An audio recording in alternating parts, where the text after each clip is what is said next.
Hello friends, welcome to our YouTube channel Geetang Shetty class. हम O level का module 2 पढ़ रहे हैं, वेब डिज़ाइनिंग एंड पब्लिशिंग। इसका हम आज लास्ट चैप्टर पढ़ने वाले हैं, यानी कि चैप्टर 8, जो कि है web publishing and browsing overview. ठीक है, तो इसमें हमें वेब पब्लिशिंग के बारे में समझना है कि हम अपने वेबसाइट को पब्लिश कैसे करेंगे, होस्टिंग कैसे करेंगे और इसके बेसिक कौन कौन से कंपोनेंट्स हैं, इसको कैसे मेंटेन किया जाएगा। तो इन सभी से रिलेटेड हम बहुत सारे पॉइंट्स को इस वीडियो लेक्चर में कंप्लीट करने वाले हैं, इस चैप्टर में कंप्लीट करने वाले हैं। ओके, तो देखते हैं इस चैप्टर में हमें क्या क्या पढ़ना है। तो ये सारे टॉपिक्स आपके सिलेबस के अकॉर्डिंग है एंड हम इस चैप्टर में इतने सारे टॉपिक्स पे बात करने वाले हैं। ठीक है, तो सबसे पहले हम बात करेंगे वेब पब्लिशिंग का ओवरव्यू देखेंगे कि दैट मीन्स कि वेब पब्लिशिंग का मतलब क्या है, हम इसमें क्या क्या काम कर सकते हैं और कैसे करेंगे। इन सभी छोटे छोटे बातों पे हम अभी ओवरव्यू देखेंगे एंड ओवरव्यू के बाद हम कैसे मेंटेन करना है और इसके बारे में पूरी डिटेल हमें पूरी चैप्टर में पढ़ना है। ठीक है, तो हम एक पहले छोटा सा एक आइडिया ले लेंगे कि वेब पब्लिशिंग में हमें काम क्या करना है, सीखना क्या है, पढ़ना क्या है। ओके, एंड नेक्स्ट जो टॉपिक है, पॉइंट्स है, वो है HTML के बारे में। अभी तक आपने HTML पढ़ा हुआ है, तो HTML क्या है इसके बारे में बताना है, थोड़ा सा ब्रीफ इन्फॉर्मेशन मैं दे दूंगा। तो इन सभी टॉपिक्स पे हम बात करेंगे। फिर वेब होस्टिंग के बारे में बात करेंगे, CGI के बारे में बात करेंगे। CGI का फुल फॉर्म यहाँ पे लिखा हुआ है कॉमन गेटवे इंटरफेस, इसे शॉर्ट में CGI भी कहा जाता है। तो जितने भी आपको शॉर्ट फॉर्म या लॉन्ग फॉर्म आपको दिख रहे हैं, उन सभी को आपको नोट डाउन जरूर कर लेना है। ठीक है, एंड फिर नेक्स्ट टॉपिक हमारा आ जाता है डॉक्यूमेंट इंटरचेंज स्टैंडर्ड्स, यानी कि हम अपने नेटवर्क में डॉक्यूमेंट को कैसे इंटरचेंज करते हैं, यानी कि sender to receiver, receiver to sender के बीच में कैसे कम्युनिकेट होता है एंड डेटा कैसे ट्रांसफर होता है, उनके क्या क्या मेथड्स हैं, कौन कौन से प्रोटोकॉल्स हैं। तो उन सभी प्रोटोकॉल्स को इस टॉपिक में हम पढ़ेंगे, समझेंगे। एंड नेक्स्ट जो पॉइंट है components of web publishing, web publishing कैसे करेंगे और इसके क्या क्या बेसिक कंपोनेंट्स हैं, उन सभी कंपोनेंट्स के बारे में हम समझेंगे। एंड वेब डिज़ाइनिंग करने के बारे में हम सीखेंगे। फिर मेटा सर्च इंजन क्या होता है, इसके बारे में भी हम समझेंगे। और फिर हमारे लास्ट में 2-3 और टॉपिक्स बच जाते हैं, जैसे कि वर्ल्ड वाइड वेब है, वेब सर्वर है, पब्लिशिंग टूल है। तो हमारे पास लास्ट में हम बहुत सारे टूल्स के बारे में हम समझेंगे, जिसके एक मदद से हम वेब को, अपने वेबसाइट को पब्लिश कर सकते हैं। तो वो सारे टूल्स को हम देखने वाले हैं, समझने वाले हैं और ये बहुत ही इंटरेस्टिंग चैप्टर है, इसमें आपको बहुत ही आनंद आएगा। तो चलिए स्टार्ट करते हैं। इससे पहले अगर आप हमारे YouTube चैनल पर नए हैं तो हमारे चैनल को सब्सक्राइब करें। अगर आप हमारे सब्सक्राइबर फैमिली से हैं तो हमारे इस वीडियो को लाइक करें। तो चलिए स्टार्ट करते हैं। First topic, overview of web publishing. तो इसके बारे में हम समझते हैं। Web publishing is the process of publishing content on the internet. ठीक है, कितना सिंपल लैंग्वेज में यहाँ पे लिखा हुआ है कि वेब पब्लिशिंग का मतलब क्या है कि वेब पब्लिशिंग एक प्रोसेस है। कैसा प्रोसेस है? तो जो भी हमने वेबसाइट डिज़ाइन किया है, HTML फाइल बनाया, CSS फाइल बनाया, जावास्क्रिप्ट फाइल बनाया, इन सब के मदद से हमने एक अच्छा सा वेबसाइट बना लिया है। ओके, तो अब वेबसाइट को हमें मार्केट में लाना है, हमें इंटरनेट पे लाना है, तो उसको क्या करना पड़ेगा? तो उसे हमें पब्लिश करना पड़ेगा। हमारे कंटेंट जो है, जो भी वेब पेजेस हमने बनाया है, उसको अब हमें इंटरनेट पे अपलोड करना पड़ेगा। ठीक है, तो इसी प्रोसेस को यहाँ पे वेब पब्लिशिंग कहा जाता है। Okay, The published content may include text, image, video and other types of media या documents फाइल, कुछ भी। तो यहाँ पे ये बता रहा है कि जो हम पब्लिश करने वाले हैं, हम वहाँ पे कोई भी कंटेंट पब्लिश कर सकते हैं। कोई टेक्स्ट हो सकता है, टेक्स्ट फाइल, कोई इमेज फाइल, वीडियो फाइल या PDF फाइल, कोई सा भी फाइल है या फिर कोई मीडिया है, तो हम उन सभी को पब्लिश कर सकते हैं। ओके, जैसे कि यूट्यूब की बात की जाए तो वहाँ पे हम क्या वीडियो अपलोड करते हैं, तो वहाँ भी क्या हो रहा है, तो हम पब्लिश ही तो कर रहे हैं, अपनी वीडियोज़ को पब्लिश कर रहे हैं। पब्लिश करने से क्या होता है कि उसे अब पूरी वर्ल्ड में जितने भी पर्सन है जो कि यूट्यूब चैनल पर जाकर हमारे वीडियोज़ को देख सकते हैं। ठीक है, या फिर हमने वेबसाइट, वेब पेज के कलेक्शन किए हुए हैं, वेबसाइट एक हमने बनाया है, अब हम उसको इंटरनेट पे अपलोड करेंगे तो उस वेबसाइट से कोई भी पर्सन उससे कंटेंट, डेटा एक्सेस कर सकता है, अपनी इंफॉर्मेशन इंक्रीज कर सकता है। तो इन सभी कामों के लिए हम वेब पब्लिशिंग का यूज़ करते हैं, यानी कि जो हमने अभी तक जावास्क्रिप्ट, CSS एंड HTML के मदद से जो वेबसाइट क्रिएट किया है, उसको अब हमें अपलोड करने की ज़रूरत है। ठीक है, तो वो अपलोड करने की प्रक्रिया ही वेब पब्लिशिंग कहलाता है। ठीक है, नेक्स्ट पॉइंट को समझते हैं। नेक्स्ट पॉइंट कह रहा है it includes creating and uploading website, updating web page and posting blog online. ठीक है, तो यानी कि इसमें ये सभी भी इंक्लूड है। जैसे कि हमारा पहले से भी अगर कोई वेबसाइट अपलोड है तो उसमें हमें कोई चेंजेस करना है, दैट मीन्स कि अपडेट करना है, कोई पेज ऐड करना है या कोई पेज रिमूव करना है, या फिर कोई हम ऐसा लिंक दिए हैं जो कि अब उसका कोई यूज़ नहीं है तो उसे हमें रिमूव करना है, यानी कि हमें उसमें अपडेशन करना है, तो ये सब भी वेब पब्लिशिंग के एक हिस्सा है। ठीक है, या फिर हम ब्लॉग को अपना पोस्ट कर रहे हैं, ब्लॉग हम नए नए बनाकर पब्लिश कर रहे हैं, तो ये सभी वेब पब्लिशिंग के अंतर्गत आते हैं। ठीक है, नेक्स्ट पॉइंट यहाँ पे कह रहा है in other word we can say our website is uploading on remote server which provide hosting company, यानी कि वैसा कंपनी जो कि हमारे वेबसाइट को होस्ट करने की फैसिलिटी प्रोवाइड करता है, सर्विस प्रोवाइड करता है, तो इस प्रोसेस को भी हम वेब पब्लिशिंग कह सकते हैं। यानी कि हम होस्टिंग कर रहे हैं। होस्टिंग करने का मतलब क्या है कि कोई दूर सर्वर पे एक हमारे लिए स्पेस एलोकेट हो गया जहाँ पे हम अपने सारे फाइल्स को स्टोर कर सकते हैं। अब वो रिमोटली है, क्लाउड पे है, किसी सर्वर पे है, तभी तो वो पूरे वर्ल्ड के कोई भी पर्सन उसे एक्सेस कर सकता है ना।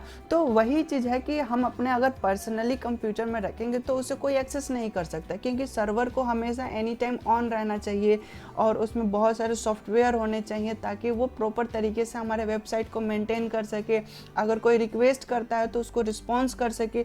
तो इसलिए हम क्या करते हैं कि जो ऑलरेडी बने हुए सर्वर हैं उनके सर्वर पे हम थोड़ा सा स्पेस अपने लिए एलोकेट कर लेते हैं। अब वो फ्री भी होता है एंड पे भी होता है, तो दोनों टाइप्स के आपको मिल जाते हैं। तो इन सब के बारे में हम आगे चर्चा करेंगे कि कैसे होस्टिंग करते हैं। फिलहाल अभी हम ओवरव्यू देख रहे हैं।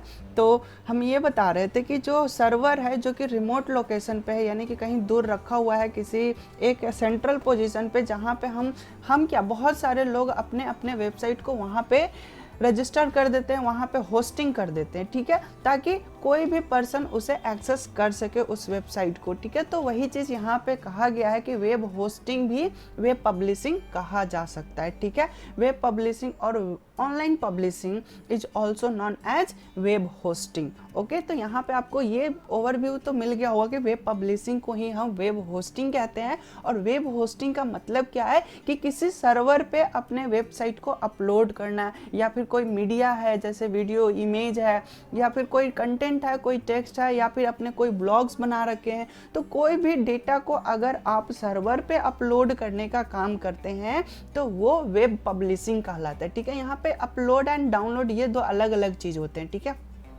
मैं यहाँ पे क्लियर कर देना चाहता हूँ कि अपलोड का मतलब क्या होता है कि आप सर्वर को कोई डेटा सेंड कर रहे हैं। ठीक है, एंड डाउनलोड का मतलब क्या होता है कि सर्वर से आप कोई डेटा एक्सेस कर रहे हैं। ठीक है, तो ये कंसेप्ट है, इसे थोड़ा सा ध्यान रखिएगा। अक्सर लोग कंफ्यूज रह जाते हैं कि अपलोड करना या डाउनलोड करना, तो ये सिमिलर सा वर्ड देखने में लगता है, बट इन दोनों का मीनिंग अलग अलग है।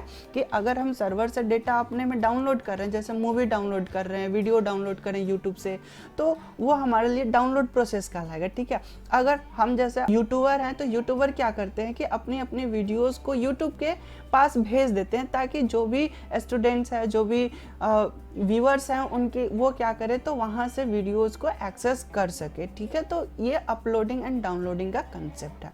तो आई होप कि यहाँ पे वेब पब्लिशिंग का ओवरव्यू आपको क्लियर हो चुका होगा। तो और हम इसमें जो यूज़ होने वाले टॉपिक्स हैं, पॉइंट्स हैं, और हम उन सभी के बारे में चर्चा करेंगे। तो अब हम नेक्स्ट पॉइंट को देखते हैं जो कि है HTML। ठीक है, तो अब यहाँ पे ये बात आती है कि हम जब अपना प्रोग्राम बनाते हैं, जब वेबसाइट बनाते हैं, तो हमें कौन कौन से लैंग्वेज की ज़रूरत पड़ती है। तो जो भी हम लैंग्वेज यहाँ पे नीचे आप देख सकते हैं एग्जांपल में लिखा हुआ है HTML, XML, तो ये सब हमारे वेबसाइट बनाने में मदद करने वाले लैंग्वेज है। ठीक है, तो ये सभी HTML के अंतर्गत आते हैं। ठीक है, तो HTML का आप यहाँ पे फुल फॉर्म देखें तो यहाँ पे लिखा हुआ है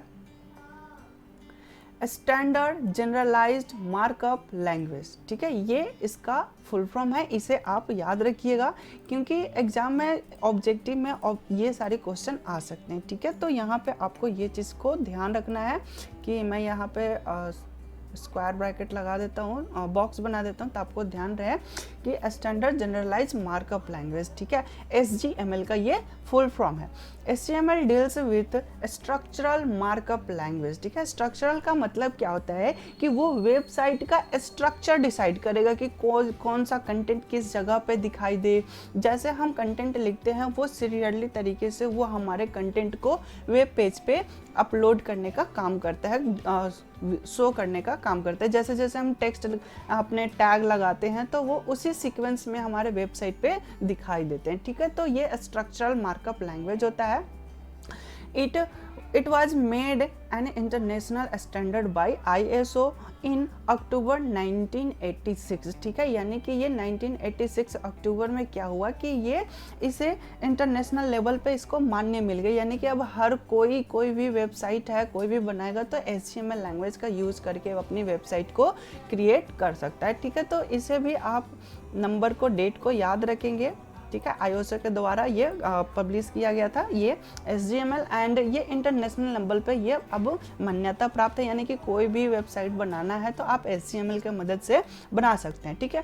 तो यहाँ पे कहने का मतलब क्या है कि ये सब लैंग्वेज जो है अब ब्राउज़र के ऊपर डिपेंड करता है कि ब्राउज़र इस लैंग्वेज को सपोर्ट करता हो, ठीक है। तो ये इंटरनेशनल लेवल पे जब ये पब्लिश हुआ, मतलब कि जब ये मार्केट में आया तो क्या हुआ कि अब जितने भी ब्राउज़र्स हैं वो सभी ब्राउज़र इस लैंग्वेज को सपोर्ट करने लगे। यानी कि अब ब्राउज़र की डिज़ाइनिंग कुछ इस तरीके से होने लगे क्योंकि वो HTML को सपोर्ट करे। अगर हमारा ब्राउज़र HTML सपोर्ट ही ना करे तो हम HTML में लिख लेंगे तो हमें इसका आउटपुट, यानी कि जब हम कोड को रन कराते हैं तो वो तो हमें ब्राउज़र पे ही रन कराना होगा ना।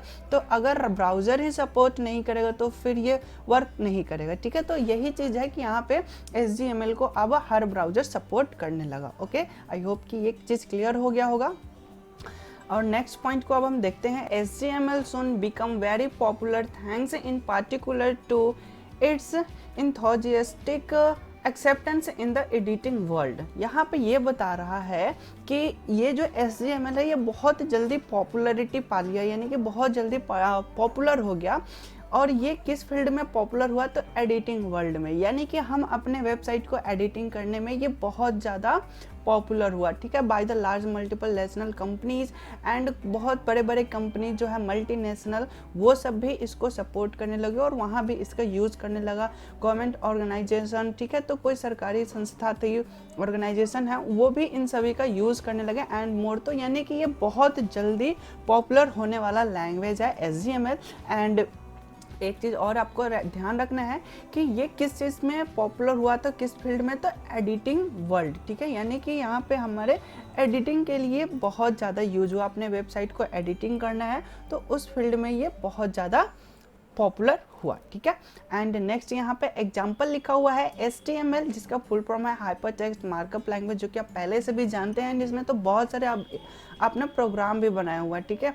And XML extensible markup language, ठीक है। तो ये दो लैंग्वेज जो है ये किसका एग्जाम्पल है, तो HTML का एग्जाम्पल है, ठीक है। ये भी एक मार्कअप लैंग्वेज ही है, ठीक है। तो मार्कअप लैंग्वेज का मतलब क्या होता है कि उसमें हम मार्किंग करते हैं, जैसे कि टैग यूज करते हैं तो उसको यहाँ पे मार्क बोला जाता है, ठीक है। तो ये मार्कअप लैंग्वेज, हमें कोई भी कोडिंग करना होता है, कोई भी सेंटेंस लिखना होता है, अगर हम अपने कोडिंग में लिख रहे हैं तो उसे हमें एक टैग के अंतर्गत रखना पड़ेगा, तो उस टैग को यहाँ पे मार्क बोला जाता है, इसलिए इसका नाम मार्कअप लैंग्वेज है। ओके, तो यहाँ पे हमने HTML के बारे में समझा। इसका जो डेट है इसे आप याद रखिएगा, अक्टूबर 1986, ठीक है। तो और हम आगे नेक्स्ट पॉइंट को देखते हैं। अब हम वेब होस्टिंग की कुछ बेसिक बारे में समझ लेते हैं और बाकी हम इसके आगे और भी इन सभी के डिटेल पढ़ने वाले हैं। सो पहले हम ओवरव्यू देख लेते हैं, थोड़ी थोड़ी मोटा मोटी आइडिया मिल जाएगा, तभी हम आगे धीरे धीरे बढ़ते चलेंगे और पूरे सिलेबस को हम कंप्लीट करेंगे, ठीक है। तो वेब होस्टिंग के बारे में यहाँ पे लिखा हुआ है, the web host store all the pages of your website and make them available to computers connected to the internet, ठीक है। यहाँ पे ये चीज़ बता रहा है कि वेब होस्ट क्या स्टोर करता है, तो हमारे बहुत सारे वेब पेजेस को, ठीक है, बहुत सारा जो हमने वेब पेज बनाया है एक दूसरे से लिंक करके हम एक बहुत ही अच्छे तरीके का वेबसाइट जो बनाया है उस वेबसाइट को ये कंटेन करता है, ठीक है।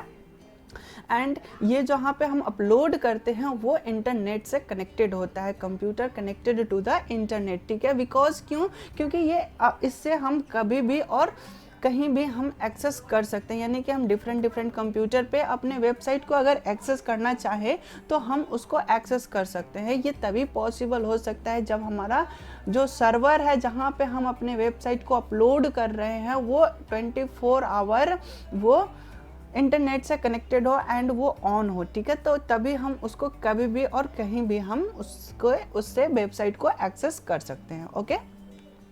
A web host can have anywhere from 1 to several thousands computers that run web hosting software such as Apache OS X server और Windows server etc. यानी कि जो वेब होस्टिंग वाला जो हमारा सॉफ्टवेयर है वहाँ पे थाउजेंड्स कंप्यूटर अपने अपने प्रोग्राम को रन करा रहे हैं, ठीक है।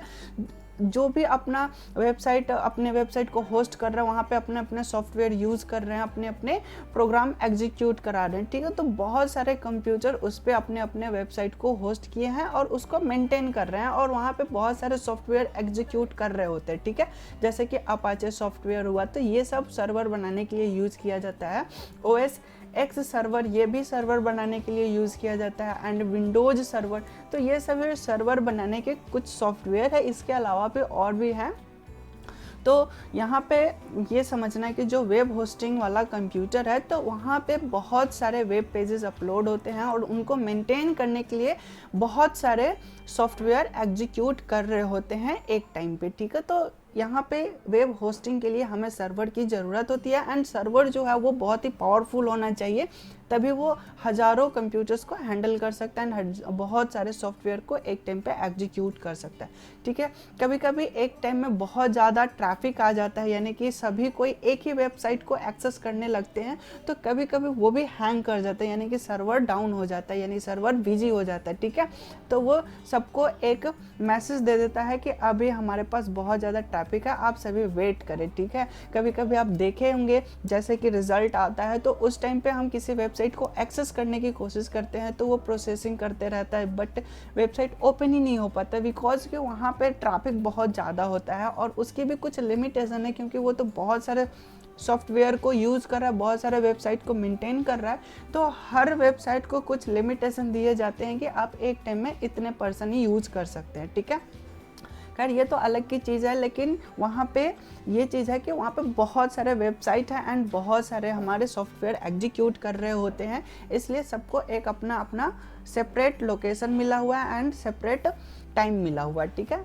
तो अब हम नेक्स्ट पॉइंट को समझते हैं। यहाँ पे नेक्स्ट पॉइंट लिखा हुआ है you can host on website either free और पेड सर्विस, ठीक है। जैसे मैं बात करूँ कि अभी आप लर्निंग स्टेज पे हैं, अभी आपने सीखना स्टार्ट किया, ठीक है, वेबसाइट बनाना सीखना है, ठीक है, और ये कैसे होस्टिंग होता है, कैसे ये वर्क करता है, तो अभी सीखने के पर्पज़ से अगर यूज़ कर रहे हैं तो कुछ ऐसे वेबसाइट हैं जो कि फ्री में होस्टिंग प्रोवाइड करता है, ठीक है। तो वहाँ पर आप अपनी वेबसाइट को अपलोड करके लर्निंग पर्पज़ से देख सकते हैं, ठीक है, होस्टिंग कर सकते हैं, कुछ अपने वेब पेज अपलोड कर सकते हैं, उसको इंटरनेट से एक्सेस कर सकते हैं, ठीक है, एक्शन परफॉर्म कर सकते हैं, जो भी हमारे रियल लाइफ की तरह दिखाएगा, ठीक है।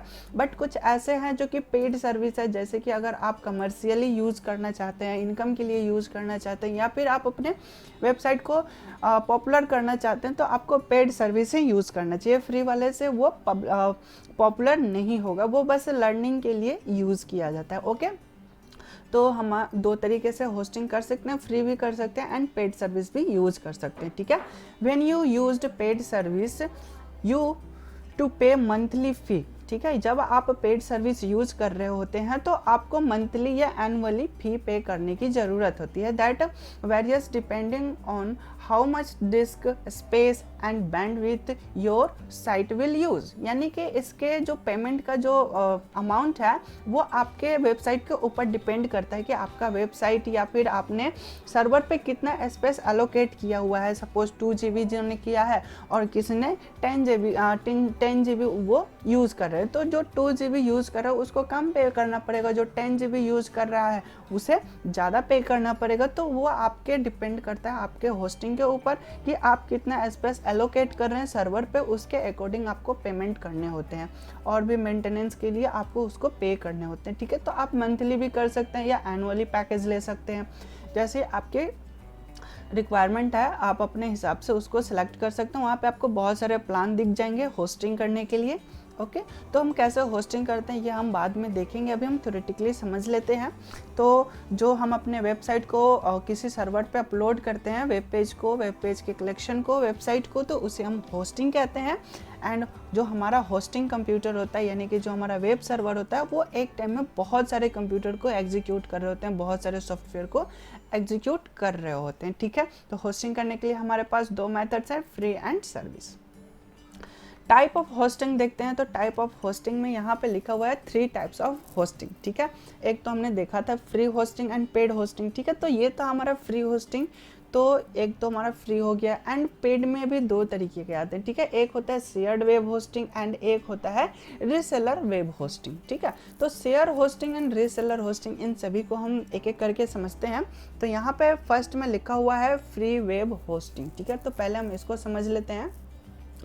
इसके बारे में क्या लिखा हुआ है, offered by different companies with limited service. ठीक है, कुछ लिमिटेड सर्विस वो आपको प्रोवाइड करता है। कुछ ऐसे कंपनी है, कुछ ऐसे वेबसाइट वाले हैं जो कि आपको फ्री में कुछ स्पेस देंगे और वहाँ पे आप फ्री में कुछ सर्विस यूज़ कर सकते हो। ठीक है, sometime supported by advertisement and often limited when compared to pay hosting. ठीक है, यहाँ पर बता रहा है कि ये अपने एडवर्टाइजमेंट के लिए भी दे सकते हैं या फिर कंपेयर करना, पे होस्टिंग एंड फ्री होस्टिंग के बीच में कंपेयर करना है तो वहाँ भी इसका यूज़ किया जाता है। ठीक है, बट इसकी जो सर्विस होती है वो फ्री होती है और फ्री होने के साथ साथ लिमिटेड होता है। ठीक है, यानी कि इसमें बहुत ही कम स्पेस मिलेगा, कुछ ऐसे फीचर्स होंगे जो आपको इसमें नहीं मिलेगा, अगर आप पे करेंगे तो वो फीचर्स आपको मिल सकता है। ठीक है, तो फ्री का मतलब फ्री का होस्टिंग है तो फ्री जैसा ही होगा, ये आप समझ सकते हैं। तो यहाँ पे बहुत ही लिमिटेड सर्विस मिलने वाला है, इसलिए मैंने बताया था कि अगर आप लर्निंग स्टेज पे हैं तो इसको यूज़ कर सकते हैं, क्योंकि इसमें बेसिक सर्विस मिल जाती है जो कि आपके सीखने के लिए सही है। अगर और आप ज़्यादा सीखना चाहते हैं और ज़्यादा अपने वेबसाइट को अगर पॉपुलर करना चाहते हैं, मार्केट में लाना चाहते हैं, तो उसके लिए आप पेड सर्विस ही यूज़ करें, वो बेटर है। ठीक है, तो पेड में हमारे पास 2 तरीके के हो जाते हैं, एक होता है shared web hosting and reseller web hosting. Shared के नाम से ही स्पष्ट हो रहा है कि ये शेयरिंग करने का काम करेगा। ठीक है, तो यहाँ पे हम शेयर्ड वेब होस्टिंग को समझते हैं। तो इसके बारे में यहाँ पे लिखा हुआ है, shared hosting is a type of web hosting where a single physical server host multiple sites. तो यहाँ पे ये बता रहा है कि ये होस्टिंग का एक पार्ट है जिसमें क्या होता है कि एक फिजिकल सर्वर है। ठीक है, जैसे कि मैं यहाँ पे एक बात करूँ कि ये हमारा एक सर्वर हो गया। ठीक है, अब इस सर्वर में क्या है कि अब तो हम ये पूरी की पूरी स्पेस, हम पूरा सर्वर तो यूज़ नहीं कर सकते। ठीक है, पूरी हमने जितना भी एलोकेट किया हुआ है ये सारे तो हम यूज़ नहीं किए, क्योंकि अभी हम सपोज मान लेते हैं कि ये उन लोगों के लिए बेटर होता है। मैं पहले ये बता दूं कि ये किन लोग के लिए ये बेटर होता है, जिनका छोटा सा वेबसाइट है, पूरे बैंडविड्थ को यूज़ नहीं करें, पूरे सर्वर को यूज़ नहीं कर पा रहे हैं, छोटा सा ही उनका वेबसाइट है, 2-3 पेज का है और वो अपने लिमिटेड एरिया में लिमिटेड वर्क कर रहे हैं। ठीक है, तो वो उनके लिए है कि ये क्या करते हैं कि जितना इन्होंने एलोकेट किया गया, अब क्या करेंगे कि इसमें ये फिजिकल जो है इसमें पार्ट वाइज पार्ट डिवाइड कर देंगे। ठीक है, अब मेरा इतना में ही काम चल जा रहा है तो बाकी ये सब स्पेस जो है ये बेकार है। ठीक है, यानी कि ये हमारा जो पार्ट है, रिसोर्सेज जो है ये क्या हो रहे हैं तो वेस्ट हो रहे हैं। ठीक है, तो इन्होंने क्या किया कि पूरा जो पूरे सर्वर को अगर कोई यूज़ नहीं कर पा रहा है तो ये क्या करेंगे, पूरे स्पेस को अगर कोई यूज़ नहीं कर पा रहा है तो उस स्पेस को इन्होंने शेयर कर दिया। ठीक है, और शेयर करने से क्या होगा कि स्पेस भी यूटिलाइज हो जाएगा एंड इसकी जो कॉस्ट होगी इन सभी को बराबर बराबर पे करने पड़ेंगे। यानी कि अगर टोटल अमाउंट इसका सपोज 400 है, मान लेते हैं थोड़ी देर के लिए कि अगर टोटल अमाउंट 400 है तो सभी को कितना पे करना पड़ेगा, तो 100 सभी को पे करने होंगे। यानी कि 4 पार्ट अगर हमने बनाया है तो सभी को 100 पे करने होंगे। ठीक है, तो इस तरीके से पैसे भी हम कम यूज़ करेंगे और जितना हम स्पेस यूज़ करेंगे उतना का ही हम पे करेंगे। ठीक है, तो पूरी होस्टिंग का हमें पूरे स्पेस का पे करने की ज़रूरत नहीं है। तो यहाँ पे स्पेस भी यूटिलाइज हो रहा है एंड सर्विस भी, मतलब कि हमारा कॉस्ट भी जो है वो भी लो हो रहा है। ठीक है, तो वही चीज़ यहाँ पे लिखा हुआ है many users utilise the resource on the single server, एक सर्वर को बहुत सारे यूजर रिसोर्स को यूटिलाइज कर सकते हैं, which keep the cost low. जैसे कि हमने यहाँ पे एक्सप्लेन किया था कि अब ये क्या हो गया कि हमने 4 पार्ट में डिवाइड किया है, तो 4 से हमने डिवाइड कर दिया, तो पैसे कितने हो गए, सबको 100 रुपये पड़े, तो यहाँ पे कॉस्ट भी लो हो जाती है। Okay, user each get a section of a server in which they can host their website files। ठीक है, यानी कि हमारा जो सर्वर है उसको सेपरेट कर देगा सेक्शन में एंड अपने अपने फाइल को एक लिमिटेड एरिया में ही स्टोर करने की फैसिलिटी देगा, होस्ट करने की फैसिलिटी देगा। ठीक है, shared server can host 100 of users. ठीक है, बहुत सारे यूजर्स को ये होस्ट करने की फैसिलिटी प्रोवाइड करता है। Each computer using the shared hosting platform server has access a features like database, monthly traffic, disk space, email contents, FTP accounts and other add ons offered by the hosting. यानी कि जो share hosting होता है उसमें हम क्या क्या share कर सकते हैं, तो अपने डेटाबेस को भी शेयर कर सकते हैं, यानी कि जितना हमारा हार्ड डिस्क हमने एलोकेट किया था इसको भी हम एक्सेस करा सकते हैं, शेयर कर सकते हैं। ठीक है, हमारा मंथली ट्रैफिक है, डिस्क स्पेस है, ईमेल अकाउंट्स है, तो इन सभी में हम क्या कर सकते हैं, तो शेयरिंग कर सकते हैं, यानी कि जिसके लिए हमने जितना स्पेस एलोकेट किया है उन सभी को हम यहाँ पे शेयर कर सकते हैं। ओके, तो ये फैसिलिटी है यहाँ पे और ये बहुत ही अच्छी फैसिलिटी है। ये उनके लिए है जिनके पास छोटा सा वेबसाइट है, अपना काम लिमिटेड कर रहे हैं, उनका ज़्यादा ट्रैफिक नहीं है, मंथली ट्रैफिक जो है उनका कम है, या फिर हम उसमें बहुत ही कम यूज़ कर रहे हैं वेबसाइट का, तो ये उनके लिए बेटर है। ठीक है, शेयर्ड होस्टिंग। तो मोटा मोटी मैं एक बार और ओवरव्यू दे दूं कि एक सर्विस हमने एक सर्वर का एलोकेशन किया हुआ है, तो उसमें क्या करेंगे, उसको हम अलग अलग यूजर्स के साथ शेयर कर सकते हैं, अपने वर्क स्पेस को, अपने होस्टिंग स्पेस को। ठीक है, और उसमें हम बहुत सारा स्पेस है तो हम उसको सेपरेट कर सकते हैं और अपना पैसा भी बचा सकते हैं। ओके, जैसे कि एक और मैं एग्जांपल दूं कि कैब चलता है, ऑनलाइन जो कैब चलता है उसमें भी क्या होता है कि पर्सनली आप कैब बुक करो एंड एक होता है शेयर कैब। ठीक है, जैसे कि आप ओला हुआ, उबर हुआ, तो ये सभी क्या करते हैं कि शेयर्ड कैब भी चलाते हैं एंड अपना स्पेसिफिक स्पेशल भी कैब ऑनलाइन चलाते हैं। ठीक है, तो वहाँ पे शेयर्ड वाले में पैसा कम लगता है एंड अगर आप पर्सनली पूरी की पूरी कार आप बुक करते हो अपने ट्रैवलिंग के लिए तो वो पूरा आपको पेमेंट खुद करने होंगे। ठीक है, तो वो वैसे ही यहाँ भी कुछ सिस्टम है। ठीक है, तो अब हम नेक्स्ट रीसेलर वेब होस्टिंग देखते हैं। तो यहाँ पे लिखा हुआ है allows client to become web host themselves. Reseller could function for individual domains under any combination of this listed type of hosting, okay, depending on who they are affiliated with as a reseller. ठीक है, यहाँ पे ये कहने की कोशिश कर रहा है कि ये ऐसा कोई क्लाइंट है जो अपना वेबसाइट क्रिएट कर रहा है, अपना होस्टिंग क्रिएट कर रहा है एंड वो अपना जो वेबसाइट मेंटेनेंस कर रहा है वो एक लिस्टेड फॉर्म में, यानी कि एक सूचीबद्ध तरीके से वो अपने वेबसाइट को मेंटेन कर रहा है और उसका यूज़ कर रहा है। ठीक है, एंड रीसेलर अकाउंट्स में वेरी ट्रिमेंडसली इन साइज, यानी कि जो रीसेलर का अकाउंट है वो डिफरेंट टाइप के होते हैं, कुछ अलग तरीके के होते हैं, उनका साइज जो होता है होस्टिंग का वो कुछ अलग होता है, वो यहाँ पे बता रहा है। और ये क्या करता है कि उस साइज को लिस्टेड फॉर्म में तो वर्क कर ही रहा है, तो जो बाकी के स्पेस हैं उनको ये क्या करते हैं तो वर्चुअली डिवाइड कर देते हैं। ठीक है, जो कि नेक्स्ट लाइन में लिखा हुआ है they may have there on virtual dedicated server to a co-located server. ठीक है, यानी कि वो क्या करते हैं तो वर्चुअली अपने सर्वर को डिवाइड कर देते हैं, डेडिकेटेड सर्वर को बना देते हैं एंड एक डेडिकेटेड सर्वर को, यानी कि एक जो वर्चुअली बना हुआ है उसको यहाँ पे को-लोकेटेड सर्वर बोला जाएगा। ठीक है, को-लोकेटेड का मतलब क्या हुआ कि अब हम यहाँ पे एक और होस्टिंग कर सकते हैं, यानी कि हमने एक होस्टिंग खरीद लिया और उसके अंदर हमने वर्चुअली डिवाइड कर दिया। ठीक है, और वर्चुअली डिवाइड करने के बाद हमारा जो स्पेस बना, एक एक ब्लॉक जो बना है उसको भी हम उसमें अलग अलग होस्टिंग दे सकते हैं। ठीक है, तो अब हम उसको फिर किसी बंदे को मैं होस्टिंग दे सकता हूँ। ठीक है, तो वो यहाँ पे कंसेप्ट आ रहा है रीसेलर का, ठीक है। यानी कि हमने एक सर्वर तो परचेज कर लिया, अपना स्पेस एलोकेट कर लिया, लेकिन हम उसको बहुत अच्छे तरीके से मेंटेन कर रहे हैं, हम पूरे सर्वर को यूज़ नहीं कर रहे हैं, और बाकी के जो स्पेसेस बच रहे हैं उसको मैंने वर्चुअली डिवाइड करके बाकी को हमने को लोकेटेड सर्वर में कन्वर्ट कर दिया, ठीक है।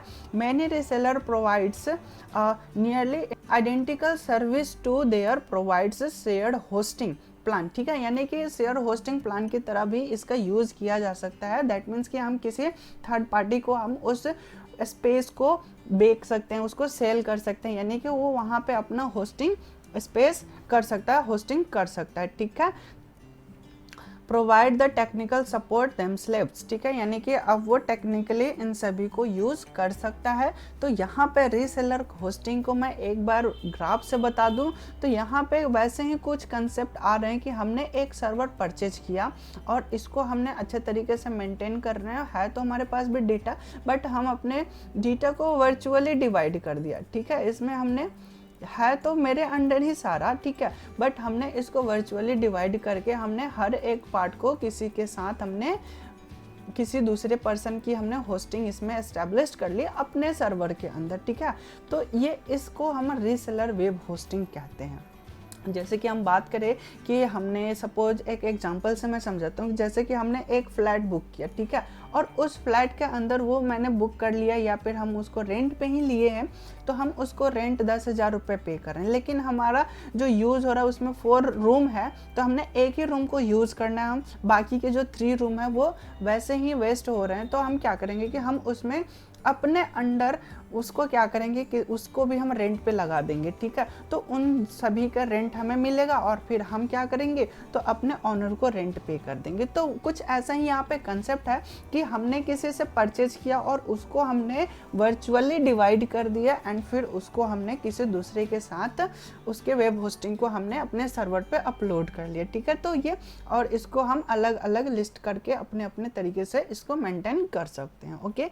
तो रीसेलर वेब होस्टिंग का ये कंसेप्ट है और हमने यहाँ पे तीनों होस्टिंग को समझ लिया। एक फ्री वाला है, तो फ्री वाला में हम वर्चुअली डिवाइड नहीं कर सकते या शेयर नहीं कर सकते, जो हमने स्पेस एलोकेट किया बस हम उसी को यूज़ कर सकते हैं कि और उसमें भी क्या है तो वो तो लिमिटेड ही हमें मिलता है, लिमिटेड साइज मिलता है एंड लिमिटेड सर्विस मिलता है, ठीक है। एंड सेकंड नंबर जो था वो था शेयर्ड, तो शेयर्ड तो वो हमारा जो कंपनी है वही कहता है कि हम शेयर्ड में चला रहे हैं, आपको इतना ही पेमेंट करना पड़ेगा क्योंकि हमारा जो सर्वर है उसमें हम पूरा आपको नहीं देंगे, जितनी आपकी ज़रूरत है, जितना आप हमारे स्पेस यूज़ कीजिएगा आपको उतना ही पे करना पड़ेगा, ठीक है। और यहाँ पे रीसेलर में कि पूरे होस्टिंग आपको मिल जाएगा एंड पूरे स्पेस को आप जैसे वर्चुअली आप खुद से डिवाइड करके टेक्निकल सपोर्ट के मदद से आप उसको वर्चुअली डिवाइड करके आप किसी दूसरे के साथ भी शेयर कर सकते हैं, ठीक है।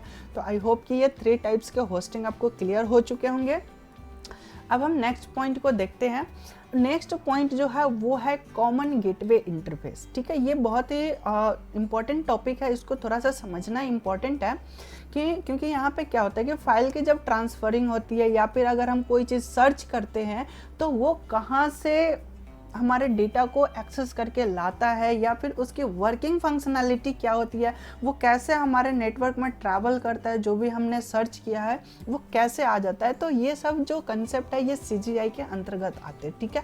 तो CGI का फुल फॉर्म यहाँ पे लिखा हुआ है कॉमन गेटवे इंटरफेस, ठीक है। यहाँ पे हेडिंग भी आप देख सकते हैं और यहाँ पे ये लिखा भी हुआ है कॉमन गेटवे इंटरफेस, ठीक है। तो यहाँ पे इसके नाम से ही हो रहा है कि एक लिंक बनेगा, एक चैनल होगा जो कि कॉमन होगा।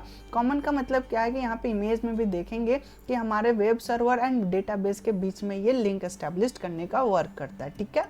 और यहाँ पे लिखा हुआ है is a standard for interfacing external program with information service on the internet, ठीक है। ये एक एक्सटर्नल प्रोग्राम है, ठीक है। यहाँ पे क्या हो रहा है कि एक प्रोग्राम है और इस प्रोग्राम को हम लिख सकते हैं, जैसे कि हम इसको लिखने के लिए जावा के भी यूज़ की जाती है, पाइथन का भी यूज़ किया जाता है, ठीक है। तो ये कुछ प्रोग्रामिंग लैंग्वेज है जिसके मदद से हम CGI प्रोग्राम राइट कर सकते हैं, ठीक है। तो ये एक एक्सटर्नल प्रोग्राम है, इसको हम इनबिल्ड करते हैं। ये क्या करता है कि ये एक इंटरफेस का वर्क करता है। हमारा जो वेब सर्वर है यहाँ पे क्या है तो ये वेब सर्वर है, ठीक है। तो ये वेब सर्वर एंड डेटाबेस के बीच में ये एक इंटरफेस का काम करता है, ठीक है। तो यहाँ पे अब हम इसको समझते हैं कि ये कैसे वर्क करता है। It is for this reason that over time CGI has become organised to refer any program that runs on a web server and interacts with the browser, ठीक है। तो यहाँ पे देखिए कि ये क्या हो रहा है, इसको हम समझाते हैं आपको कि ये जो हमारा वेब ब्राउज़र है, ये वेब ब्राउज़र कहाँ पे वर्क करता है, तो क्लाइंट साइड पे, ठीक है। ये हमारा हो गया क्लाइंट, एंड क्लाइंट साइड पे कोई ऐसा रिक्वेस्ट उन्होंने भेजा, सपोज कि facebook.com इन्होंने सर्च किया, ठीक है।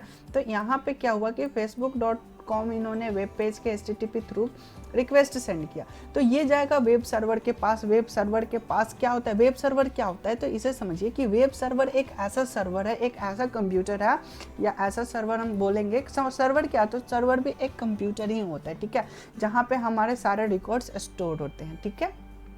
तो यहाँ पे ये चीज़ होता है कि इसकी जो स्पेस होता है वो कुछ ज़्यादा होता है, ये कुछ पावरफुल इसके कंपोनेंट होते हैं, इसकी जो भी फीचर्स होती है सभी पावरफुल होती है, बिकॉज कि ये बहुत सारे एप्लीकेशन एंड कंप्यूटर को हैंडल करने का वर्क करता है। सो ये पावरफुल कंप्यूटर होते हैं, ठीक है। तो यहाँ सर्वर पे उन्होंने रिक्वेस्ट भेजा, जो भी क्लाइंट है, तो उन्होंने facebook.com को सर्च किया, तो facebook.com यहाँ पे केवल वेबसाइट उसको मिल जाएगा, यानी कि लॉगिन पेज मिल जाएगा, क्योंकि लॉगिन पेज यहाँ पे अवेलेबल मिलेगा, ठीक है, और वेबसाइट यहाँ पे चला जाएगा। तो उन्होंने क्या करेंगे कि अपने, देखिए ये क्या है कि रिस्पॉन्स में भेज दिया, तो रिस्पॉन्स में क्या जाएगा, तो लॉगिन पेज यहाँ पे आ जाएगा, ठीक है। ये हमारा लॉगिन पेज हो जाएगा, ये रिस्पॉन्स में आ जाएगा। तो लॉगिन पेज में क्या हुआ कि उन्होंने अपना आईडी एंड पासवर्ड डालेंगे, जो भी फेसबुक का आईडी पासवर्ड होगा वो इंटर करेंगे, ठीक है।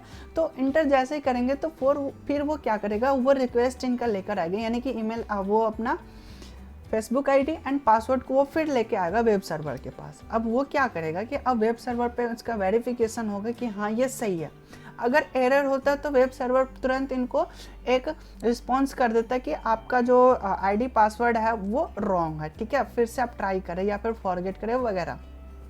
तो यहाँ पे ये हो रहा है कि जैसे इनका मैच कर गया, तो अब वो क्या करेगा, तो अब क्या होगा कि मैच कर गया, सही बात है, तो अब मैच कर गया तो इनका वेबसाइट ओपन होना चाहिए, यानी कि इनका जो आईडी है, इनका प्रोफाइल है, इनका जो होम पूरी फेसबुक की जो पूरी प्रोफाइल है इनका ओपन होना चाहिए, ठीक है। तो ये अब डेटाबेस में स्टोर है, क्योंकि इनका अकाउंट जो स्टोर है, इनकी सारी इंफॉर्मेशन, इनका इन्होंने क्या क्या इमेज अपलोड किया है, क्या क्या वीडियोस अपलोड किए, ये सभी तो डेटाबेस में स्टोर होंगे। तो अब यहाँ पे क्या होता है कि अब CGI गेटवे आता है। गेटवे का मतलब क्या है कि अब ये इंटरनेट की दुनिया में, यानी कि अब ये सर्वर को ढूंढेगा, उस डेटाबेस को ढूंढेगा जहाँ पे सारा रिकॉर्ड इंसर्ट है, ठीक है, स्टोर्ड है।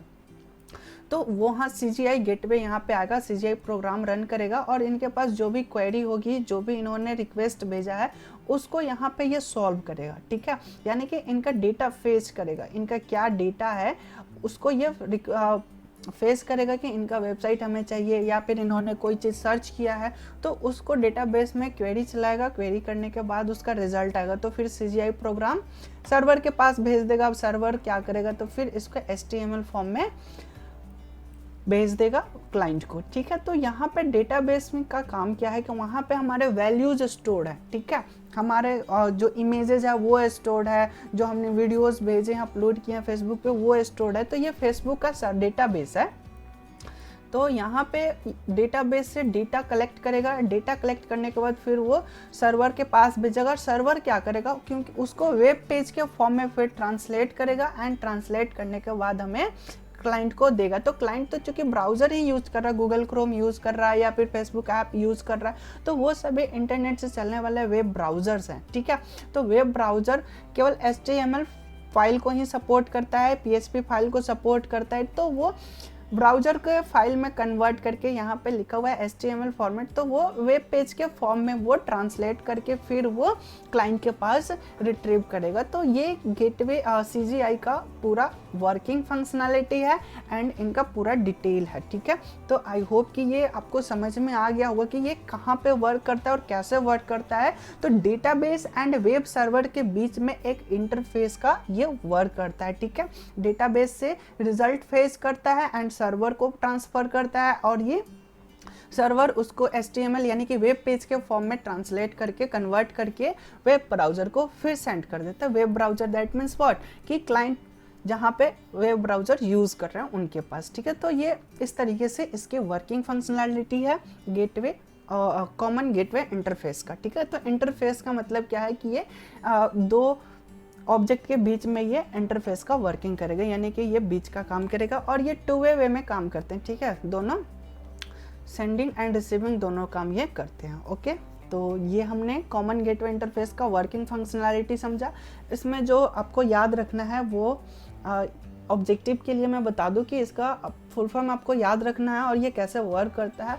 आप अगर एग्ज़ाम में आता है तो इस इमेज को ड्रॉ ज़रूर कीजिएगा, ठीक है, क्योंकि एक इमेज ड्रॉ करना थाउजेंड्स वर्ड के बराबर होते हैं, ठीक है। तो अगर आप बहुत अच्छा एक्सप्लेन कर दे और इमेज ना बनाए तो नंबर उतना अच्छा नहीं मिलेगा, ठीक है।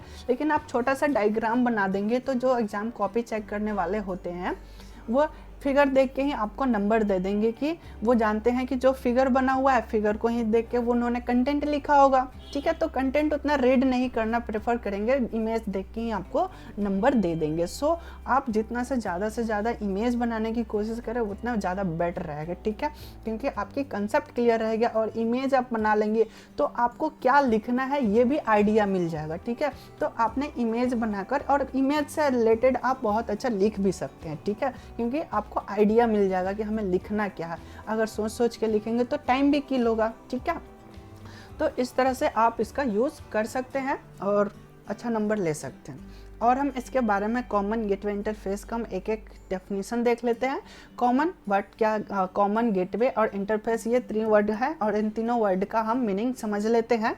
assures you that CGI can be used by many languages and interact with many different types of system, ठीक है। यहाँ पे कॉमन का मतलब क्या है कि ये बहुत सारे डिफरेंट सिस्टम के साथ ये कनेक्ट हो सकता है, उसके साथ ये अपना कम्युनिकेशन एस्टैब्लिश कर सकता है और ये बहुत सारे लैंग्वेज में डिफाइन किया जा सकता है, ठीक है। तो ये इंटरेक्ट करने के लिए है कि कॉमन इंटरेक्ट प्रोवाइड करता है जो कि डिफरेंट सिस्टम के साथ ये इंटरेक्ट कर सकता है। तो डिफरेंट सिस्टम यहाँ पे आता है, इसलिए हम यहाँ पे क्या कह सकते हैं, प्लेटफॉर्म इंडिपेंडेंस, यानी कि किसी खास प्लेटफॉर्म पे वो डिपेंड नहीं है, वो किसी भी प्लेटफॉर्म पे वो अपना कम्युनिकेशन कनेक्शन एस्टैब्लिश कर सकता है, ठीक है। तो वही चीज़ यहाँ पे लिखा हुआ है, this signifies the platform independence, ठीक है। कॉमन का मतलब क्या है, कॉमन का मतलब भी यही होना चाहिए कि वो इंडिपेंडेंस होना चाहिए। अगर किसी पार्टिकुलर प्लेटफॉर्म पे वो डिपेंड हो गया तो फिर वो कॉमन हो ही नहीं सकता, ठीक है। तो ये हम किसी लैंग्वेज में मेनी लैंग्वेज, यानी कि जैसे कि मैंने बताया था कि हम पाइथन में भी बना सकते हैं एंड जावा में भी बना सकते हैं, और भी लैंग्वेजेस हैं जिसमें हम ऐसा प्रोग्राम डिफाइन कर सकते हैं, ठीक है। तो ये किसी भी प्लेटफॉर्म के साथ ये कनेक्ट हो सकता है, ठीक है। गेटवे के बारे में हम समझते हैं, गेटवे क्या डिस्क्राइब करता है, तो ये रिलेशनशिप डिस्क्राइब करता है, ठीक है। Gateway is describe the relationship between www server and external application, ठीक है। एक्सटर्नल एप्लीकेशन जो हमारे वेब एप्लीकेशन की बात की जा रही है, वेबसाइट की बात की जा रही है, ठीक है। तो वेबसाइट एंड सर्वर के बीच में ये रिलेशनशिप एस्टैब्लिश करता है, ठीक है। यानी कि कोई रिक्वेस्ट भेजा है तो वो सर्वर से डेटा फेच करेगा और फिर हमें रिक्वेस्ट जिनने किया है, जो वेब एप्लीकेशन यूज़ कर रहा है, उसको वो रिसीव करा देगा, ठीक है। तो ये एक रिलेशनशिप एस्टैब्लिश करने का वर्क करता है। It is provide two way communication, यानी कि एक रिक्वेस्ट भी एक्सेप्ट कर सकता है एंड जो रिजल्ट है उसको भी एक्सेप्ट करेगा, ठीक है। यानी कि ये बीच का काम करेगा ट्रांसलेटिंग का, ठीक है। इधर के डेटा को आगे ट्रांसफ़र करना, फिर जो डेटा आगे से आ रहा है फिर हमें क्लाइंट को प्रोवाइड कराना, तो ये गेटवे का वर्क है।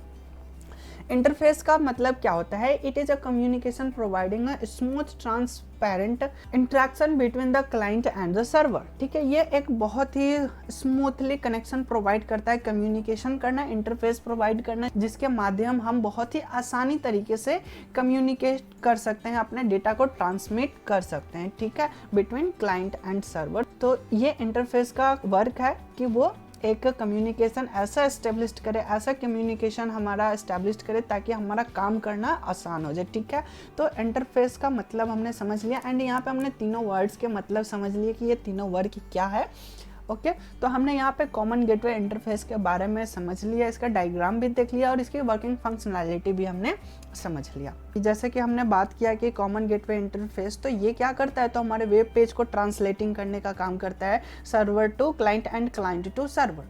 तो अब हम कुछ डॉक्यूमेंट इंटरचेंज करने के प्रोटोकॉल्स के बारे में हम समझेंगे कि ये जो डॉक्यूमेंट ट्रांसफरिंग हो रहा है client to server and server to client, तो ये कैसे ट्रांसफ़र हो रहा है, इनमें क्या क्या प्रोटोकॉल्स यूज़ हो रहे हैं, तो उसके बारे में हम यहाँ पे बात करेंगे। डॉक्यूमेंट इंटरचेंज स्टैंडर्ड्स, ठीक है, यानी कि कुछ हमारे पास स्टैंडर्ड्स प्रोटोकॉल्स हैं जिसके माध्यम से कनेक्शन एस्टैब्लिश्ड होगा एंड डेटा ट्रांसफरिंग होगा, ठीक है। तो इसके बारे में हम यहाँ पे समझते हैं कि ये क्या कह रहा है और इसमें कौन कौन से प्रोटोकॉल्स हैं। तो नीचे आप यहाँ पे देख भी सकते हैं कि हमने दो प्रोटोकॉल्स के बारे में जिक्र कर रहे हैं, एक है connection oriented protocol and second जो है कनेक्शन लेस प्रोटोकॉल, ठीक है। तो इनके बारे में भी हम डिस्कस करेंगे अभी।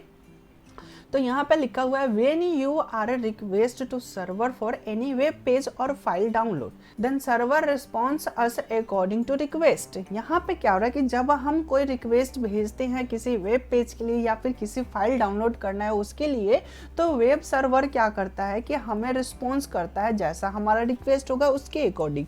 और हम देखते क्या है कि here work फाइल और document interchange between client and server, ठीक है। यानी कि सर्वर से वो क्या हुआ कि हमारे क्लाइंट यानी कि जो हमने रिक्वेस्ट भेजा तो वो मेरे पास आ चुका है, डाउनलोड हो गया।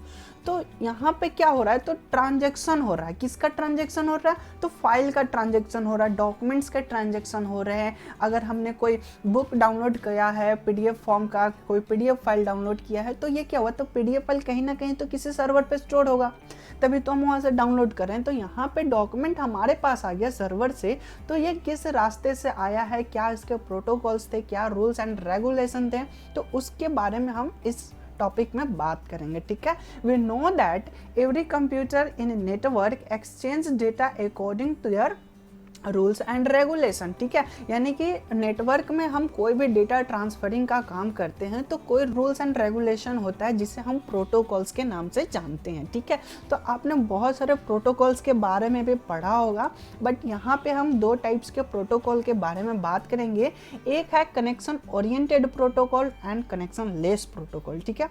ये बहुत ही पॉपुलर है और इसके अंदर भी बहुत सारे प्रोटोकॉल्स आ जाते हैं, ठीक है। तो connection less protocol and connection oriented protocol ये क्या होता है, इसको हम समझते हैं। यहाँ तो आपको समझ में आ गया होगा कि डॉक्यूमेंट जब भी इंटरचेंज होता है, जब भी ट्रांसफ़र होता है नेटवर्क पे, वो ट्रैवल करता है तो वो किसी ना किसी प्रोटोकॉल को फॉलो करेगा ही करेगा, ठीक है। तो जो मेन प्रोटोकॉल्स हम उस प्रोटोकॉल के बारे में बात करेंगे, connection oriented and connection less. तो सबसे पहले हम कनेक्शन ओरिएंटेड प्रोटोकॉल के बारे में हम बात करते हैं, इसमें क्या है, क्या टॉपिक्स है, इसको हम समझते हैं। तो यहाँ पे लिखा हुआ है these protocols require that a logical connection B established between two devices before transferring data. यानी कि ये क्या कह रहा है कि दो डिवाइस है, उसमें जब भी हम डेटा ट्रांसफ़र करेंगे तो ट्रांसफ़र करने से पहले वो एक कनेक्शन एस्टैब्लिश करेगा जो कि लॉजिकल होगा, हमें दिखाई नहीं देगा, लेकिन वो सबसे पहले हैंड शेकिंग करेगा। जब वो कनेक्शन बना लेगा तभी वो डेटा को ट्रांसफ़र करने का वर्क करेगा, ठीक है। It is also known as TCP protocol, ठीक है। ये TCP protocol transfer control protocol इसे हम बोलते हैं। तो ये TCP प्रोटोकॉल है, जैसे कि एग्जांपल में लिखा हुआ है FTP प्रोटोकॉल, टेलनेट प्रोटोकॉल, तो ये सभी TCP के अंतर्गत आते हैं, ठीक है। हमारा HTTPS भी हो जाता है। तो ये सभी जितने भी प्रोटोकॉल्स हैं ये क्या होता है, तो TCP के अंतर्गत आते हैं। TCP का वर्क क्या है, तो ये कनेक्शन ओरिएंटेड प्रोटोकॉल होता है जो कि क्या करेगा, तो सबसे पहले कनेक्शन एस्टैब्लिश करेगा डेटा ट्रांसफ़र करने से पहले। जैसे कि मैं एक एग्जांपल दूँ अपने रियल लाइफ की, जैसे कि आप जो रोज़ यूज़ कर रहे हैं मैं उस पर समझाने की कोशिश करता हूँ। जैसे कि आप मान लीजिए कि शेयरइट यूज़ करते होंगे या फिर एक्सेंडर यूज़ करते होंगे। मोबाइल से जब एक मोबाइल से दूसरे मोबाइल में डेटा ट्रांसफ़र करते हैं वाया किसी एप्लीकेशन या फिर ब्लूटूथ, तो ब्लूटूथ के मदद से भी अगर आप डेटा ट्रांसफरिंग करें तो सबसे पहले क्या होता है कि आपने रिक्वेस्ट भेजते हैं और दूसरा जो रिसीवर साइड मोबाइल होता है वो भी उसको एक्सेप्ट करता है। तभी जब तक वो लिंक नहीं बनेगा तब तक हम डेटा ट्रांसफ़र नहीं कर सकते। अगर मैं शेयर इट की ही बात करूँ तो वहाँ पे हम पहले क्या करते हैं कि सेंड करते हैं। क्या सेंड करते हैं? तो पहले तो हम रिक्वेस्ट सेंड करते हैं कि हमें डेटा ट्रांसफरिंग करना है, डेटा सेलेक्ट करके हम सेंड रिक्वेस्ट भेजते हैं, ठीक है। और अगर 4-5 लोगों का शेयर इट ऑन है तो उसका सारा शो करेगा। तो अब आपको वहाँ पे चूज करना पड़ेगा कि किसके साथ कनेक्शन एस्टैब्लिश करना है, ठीक है। तो कनेक्शन एस्टैब्लिश करना है तो हमने किसी एक पर्सन को सिलेक्ट कर लेते हैं, तो उस पर्सन के साथ कनेक्शन बन जाता है। तब वो क्या करता है, तो डेटा आगे ट्रांसफ़र करने का वर्क करता है। अगर जब तक आप कनेक्शन एस्टैब्लिश नहीं होगा तब तक वो ट्रांजैक्शन नहीं होगा, यानी कि वो फाइल को ट्रांसफ़र नहीं करेगा। तो कनेक्शन ओरिएंटेड का मतलब ये हुआ कि पहले वो कनेक्शन एस्टैब्लिश करे देन डेटा ट्रांसफ़र करे। ओके, तो ये था कनेक्शन ओरिएंटेड का एग्जांपल। और यहाँ पे हमने फिगर में भी FTP client and FTP server के बारे में यहाँ पे डिस्कस किया हुआ है और यहाँ पे पॉइंट्स लिखे हुए हैं कि ये कैसे वर्क करता है। तो ये जो हमारा कनेक्शन ओरिएंटेड प्रोटोकॉल होता है ये 3 स्टेप में वर्क करता है। सबसे पहले वो कनेक्शन क्रिएट करता है सेंडर एंड रिसीवर के बीच में, एंड सेकंड जो है ये क्या करेगा, तो फाइल ट्रांसफ़र करेगा। पहले कनेक्शन बनेगा, कनेक्शन बनने के बाद ये फाइल ट्रांसफ़र करेगा, और जब पूरी तरह से फाइल ट्रांसफ़र हो जाएगा तो उस कनेक्शन को वो फिर लास्ट में ब्रेक कर देगा, यानी कि कनेक्शन को क्लोज कर देगा। ओके, तो अब थोड़ा सा इमेज के थ्रू हम समझ लेते हैं। हम जानते हैं कि हमारा जो FTP प्रोटोकॉल होता है, FTP में 2 प्रोटोकॉल यूज़ होते हैं, ठीक है।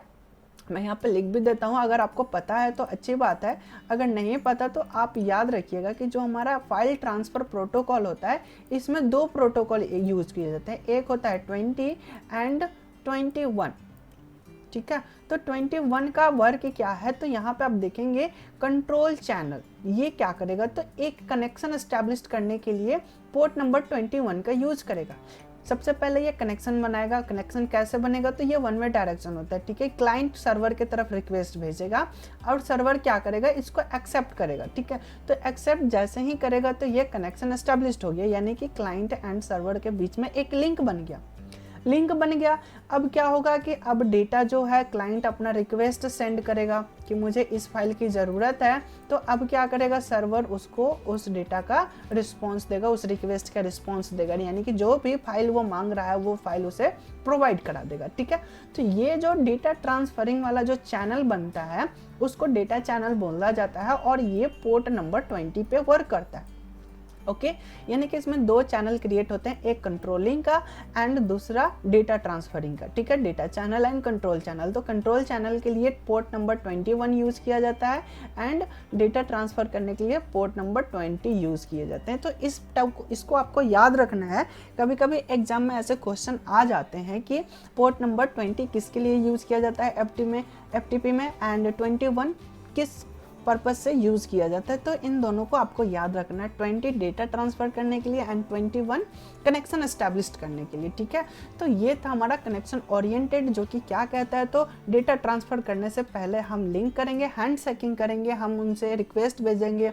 अगर वो डेटा ट्रांसफ़र करने के लिए रेडी हैं या फिर कनेक्शन हमारे साथ बनाने के लिए रेडी हैं, तभी हम उनसे डेटा चेंज करेंगे, एक्सचेंज करेंगे, या फिर हम अपने रिक्वेस्ट जो भी हमारा कम्युनिकेशन होगा वो कम्युनिकेशन बाद में होगा, सबसे पहले कनेक्शन एस्टैब्लिश्ड होगा। ओके, तो यहाँ पे हमने कनेक्शन ओरिएंटेड के बारे में समझ लिया है एंड नेक्स्ट पॉइंट को हम देखते हैं। नेक्स्ट जो हमारा प्रोटोकॉल है वो है कनेक्शन लेस प्रोटोकॉल, ठीक है।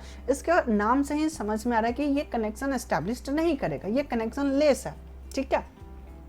तो यहाँ पे इमेज में मैं समझाऊंगा, पहले मैं थ्योरेटिकली बता देता हूँ, फिर मैं बारी बारी से सबको समझाऊंगा। तो यहाँ पे लिखा हुआ है connection less protocol describe the communication between 2 network and points, ठीक है। यानी कि नेटवर्क में 2 एंड्स पॉइंट है, उनके बीच में ये कम्युनिकेशन करने का वर्क करता है, ठीक है। Where a message is send from one end points to another, ठीक है, विदाउट एनी कनेक्शन एस्टैब्लिश्ड, बिना कोई कनेक्शन बनाए वो डेटा ट्रांसफ़र कर देगा, ठीक है। जब कनेक्शन ही नहीं बनेगा तो डेटा कैसे पहुंचेगा, कहाँ पहुंचेगा, कब पहुंचेगा, बहुत सारे क्वेश्चन आ जाते हैं, ठीक है। कनेक्शन बना हुआ है तो इतना तो हमें पता है कि ये इसी रास्ते से आएगा और आएगा, जरूर आएगा, ठीक है, क्योंकि ये कनेक्शन जो है, ये लाइन जो है, ये हमारे कंप्यूटर से ही अटैच है। लेकिन कनेक्शन लेस में ये फैसिलिटी प्रोवाइड नहीं है, इसमें कोई रास्ता ही नहीं है, कोई कनेक्शन ही नहीं है, तो ये कैसे ट्रांसफ़र करेगा। तो पहले हम इसको थ्योरेटिकली वर्किंग फंक्शनैलिटी को पहले हम रीड कर लेते हैं, फिर मैं इमेज में आपको समझा दूंगा। तो इसकी वर्किंग फंक्शनैलिटी क्या है, ऐसे प्रोटोकॉल को हम यूडीपी प्रोटोकॉल कहते हैं, यूजर डेटाग्राम प्रोटोकॉल, ठीक है। ये कैसे वर्क करता है, तो ये पैकेट के फॉर्म में काम करता है, यानी कि जो भी हम मैसेज ट्रांसफ़र कर रहे हैं, डेटा ट्रांसफ़र कर रहे हैं, उसको क्या करेगा, तो छोटे छोटे पैकेट में डिवाइड कर देगा, ठीक है। इन सभी पैकेट की साइज़ एक फिक्स होता है, सभी फिक्स पैकेट साइज में ही डिवाइड होंगे, ठीक है। फ्रॉम ओवर नेटवर्क, यहाँ पे मैं पढ़ के समझा देता हूँ। It is also known as UDP protocol, it transfer data in packet form over on the network, ठीक है। नेटवर्क के ऊपर ये पैकेट के फॉर्म में डेटा ट्रांसफर करता है। This packet is contain sender and receiver IP address and also it have packet number, ठीक है। तो ये क्या करता है कि कौन सेंड किया है, इसकी कुछ आईपी एड्रेस होगा, है ना, मैक एड्रेस होगा, जो भी है उन दोनों एड्रेस को ये होल्ड करता है, मैक एड्रेस को भी, आईपी एड्रेस को भी। एंड रिसीवर साइड की जो भी एड्रेस है, IP address and MAC address, इसको भी ये एक्सेप्ट करता है, हर पैकेट में वो होगा हेडर पैकेट। एंड और क्या होता है, तो ये कौन सा पैकेट नंबर है वो भी होता है, जैसे कि आप इस इमेज में देखेंगे पैकेट नंबर 1 यहाँ पे है, पैकेट नंबर 2 यहाँ पे है एंड पैकेट नंबर 3 यहाँ पे है, ठीक है। ये 3 अलग अलग पैकेट है, 1 2 एंड 3। अब 3 पैकेट है और ये तीनों अलग अलग रास्ते से पहुंच रहे हैं डेस्टिनेशन के पास, ठीक है। तो बीच में क्या होता है, तो राउटर होते हैं, ठीक है। राउटर के पास क्या होता है, तो हर क्लाइंट में, यानी कि जितने भी नेटवर्क्स में डिवाइस लगे हुए होते हैं, सभी के आईपी एड्रेस इसमें मैप किए हुए होते हैं, ठीक है। तो ये राउटर डिसाइड करेगा कि इस पैकेट को किस रास्ते पे भेजना है और कैसे भेजना है, ठीक है। अगर इसे हमें हर राउटर के पास जितने भी इस नेटवर्क में डिवाइस कनेक्टेड होंगे, सभी के पास IP address and MAC address available होता है, जो कि हमारा जो पैकेट आया है वो ये डिसाइड करता है कि ये इस साइड से आया है, अब हमें आगे फर्दर किसके पास सेंड करना है ताकि वो डेस्टिनेशन तक पहुंच जाए। और ये भी डिसाइड करता है कि कौन सा चैनल हमारा बिजी है, कौन सा ये जो रूट है ये बिजी है, कौन सा फ्री है। तो जो फ्री रूट होगा उसके माध्यम से ये ट्रांसफ़र करने का वर्क करेगा, okay.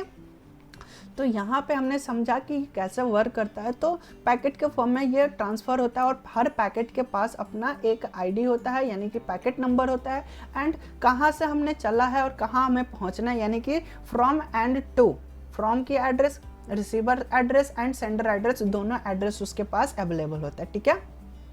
Packet travel and network form of various route, और ये अलग अलग रूट से ट्रैवल कर सकते हैं। क्यों? क्योंकि मान लीजिए कि एक पैकेट इस रूट से हमारा जा रहा है, पैकेट 1, तो ये अभी यूज हो रहा है, तो क्या करेगा कि राउटर अब क्या करेगा, दूसरे रास्ते से दूसरे पैकेट को सेंड कर सकता है, ठीक है। क्योंकि ये जो रूट है ये स्पेशल मेरे लिए नहीं है और कोई रूट फिक्स नहीं है, इसलिए ये डिफरेंट रूट से हमारे पैकेट को ट्रांसफ़र कर सकता है, ठीक है। तो डिफरेंट रूट से ट्रांसफ़र करने के ये फ़ायदा है कि वो फास्ट है, ठीक है। यानी कि 4 रास्ते हमारे घर के तरफ आते हैं तो हम 4 लोग चारों एक साथ आ सकते हैं, ठीक है। बट अगर एक ही रास्ता है तो एक बार में एक ही कोई आएगा, ठीक है। तो ये चीज़ है यहाँ पे कि अलग अलग रूट से ये फास्ट वर्क करता है। लेकिन इसमें एक डिसएडवांटेज ये है कि डेटा पहुँच भी सकता है, नहीं भी पहुँच सकता, कोई पैकेट आने में लेट भी हो सकता है, क्योंकि कोई ट्रैफिक में फंस गया तो हो सकता है कि लेट हो जाए, ठीक है। तो इसमें कहीं डिसएडवांटेज भी है। एडवांटेज तो है कि ये फास्ट वर्क करता है, लेकिन इसमें पैकेट लॉस होने की चांसेस ज़्यादा होते हैं, ठीक है। और ये क्या होता है कि सारे पैकेट्स नंबर क्या होते हैं कि जो हमारा लास्ट इंटरफेस होता है, गेटवे होता है, जहाँ पे हमारा कंप्यूटर नेटवर्क अटैच होता है क्लाउड के साथ, इंटरनेट के साथ, तो यहाँ पे सभी पैकेट्स क्या होंगे, आकर असेंबल होंगे, ठीक है। यानी कि पैकेट 1, पैकेट 2 एंड पैकेट 3 तीनों जब यहाँ पे इकट्ठा होगा तो वो फिर हमारा जो मेन मैसेज था, जो भी हमारा फाइल था, डॉक्यूमेंट था, जो भी हम ट्रांसफ़र कर रहे हैं, तो वो तो पैकेट के फॉर्म में यहाँ पे आ चुका है। एंड रिसीवर साइड में कंप्यूटर में आने से पहले, फाइल रिसीव होने से पहले वो क्या होगा कि वो सभी पैकेट्स को असेंबल करेगा, ठीक है। जैसे जैसे पैकेट्स के नंबर हैं उसके अकॉर्डिंग सीरियली वो असेंबल करेगा। असेंबल करने के बाद वो कंप्यूटर में आएगा, यानी कि रिसीवर को रिसीव होगा, तभी वो विजिबल होगा, वर्केबल होगा, हम उस पर कोई भी वर्क कर सकते हैं या उसको देख सकते हैं असेंबल होने के बाद ही। ओके, अगर कोई पैकेट मिस हो गया या फिर टाइम से नहीं पहुंचा तो वो करप्टेड हो जाता है, फाइल करप्टेड हम उसको बोल देते हैं, यानी कि फाइल करप्ट हो गया या फिर प्रॉपर तरीके से डाउनलोड नहीं हुआ, ऐसे हम वर्ड यूज़ करते हैं, यानी कि वो फाइल बेकार हो जाता है। तो इसमें ये इसकी वर्किंग फंक्शनैलिटी है। इसमें स्पीड तो है बट वही चीज़ है कि यहाँ पे पैकेट लॉस होने की चांसेस ज़्यादा है। तो हमें स्पीड की ज़रूरत है, सिक्योरिटी की ज़रूरत नहीं है, तो उस टाइम पे हम कनेक्शन लेस प्रोटोकॉल यूज़ करते हैं। एंड जहाँ पे हमें सिक्योरिटी प्रोवाइड कराना है एंड थोड़ा सा डिले भी हो जाए लेकिन सिक्योर हमारा डेटा पहुँचे और प्रॉपर तरीके से पहुँचे, तो वहाँ पे हम कनेक्शन ओरिएंटेड प्रोटोकॉल का यूज़ करते हैं। ओके, तो आज के इस वीडियो में हम यहीं पे इस टॉपिक को एंड करते हैं और बाकी के जो हमारा नेक्स्ट टॉपिक होगा वेब पब्लिशिंग से रिलेटेड, तो वो हम नेक्स्ट वीडियो लेक्चर में आप लोग के लिए लेकर आएंगे। ये वीडियो आपको कैसी लगी आप हमारे कमेंट सेक्शन में कमेंट करके बता सकते हैं। एंड अगर कोई भी डाउट है, कोई ऐसा टॉपिक जो आपको समझ में नहीं आया हो या फिर कोई कन्फ्यूज़न हो, तो वो आप हमारे कमेंट सेक्शन में कमेंट करके हमसे पूछ सकते हैं। ओके, अगर ये वीडियो अच्छी लगी हो तो लाइक करें एंड अपने दोस्तों के साथ शेयर करें। Thanks for watching this video.